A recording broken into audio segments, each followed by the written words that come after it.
Bharat versus Bangladesh test సిరీస్లకు ముందు టీమిండియాలోని కొంతమంది players Duleep ట్రోఫీలో ఆడుతున్నారు.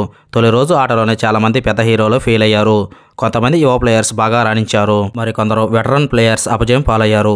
ఈ కారణంగానే బంగ్లాదేశ్ టెస్ట్ సిరీస్కు ముందు సెలెక్టర్ల టెన్షన్ పెరిగి ఈ ఆటగాళ్లను పక్కన పెట్టే అవకాశం ఉందని తెలుస్తోంది. జైస్వాల్, శ్రేయస్ అయ్యర్, దేవదత్ పడిక్కల్, రుతురాజ్ గైక్వాడ్, సర్ఫరాజ్ ఖాన్, రిషబ్ పంట్ వంటి ప్లేయర్స్ మొదటి రోజు ఫ్లాప్ అయ్యారు. ఇండియా బి తరపున ఆడుతున్న జైస్వాల్ 59 బాల్స్లో 30 రన్స్ మాత్రమే చేశాడు. కాగా సర్ఫరాజ్ ఖాన్ 35 బాల్స్లో 9 రన్స్ మాత్రమే చేసి అవుట్ అయ్యాడు. రిషబ్ పంత్ కూడా 10 బాల్స్లో 7 రన్స్ చేసి అవుట్ అయ్యాడు. ఖాతా తెరవకుండానే వాషింగ్టన్ సుందర్ అవుట్ అయ్యాడు. ఇండియా సి, ఇండియా డి మధ్య జరిగిన రెండో మ్యాచ్లోనూ ఇదే కథ నడిచింది. ఈ మ్యాచ్లో India C captain Ruturaj Gaikwad 5 runs మాత్రమే చేసి పెవిలియన్కు చేరుకున్నాడు. వీరితో పాటు సాయి సుదర్శన్ 7 రన్స్, రజిత్ పాటిదార్ 13 రన్స్ మాత్రమే చేయగలిగారు.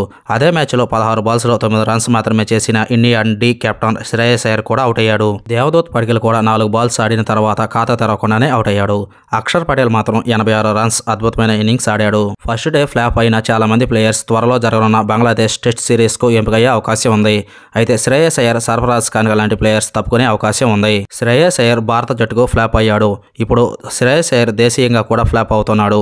రాబోయే ఇన్నింగ్స్లో శ్రేయస్ అయ్యర్ ఆటతీరు బాగలేకపోతే బంగ్లాదేశ్ టెస్ట్ సిరీస్ నుంచి ఖచ్చితంగా తప్పించవచ్చు. దీంతో పాటు సర్ఫరాజ్ ఖాన్, దేవదత్ పడిక్కల్ వంటి ప్లేయర్స్ కూడా మెరుగవలసి ఉంటుంది.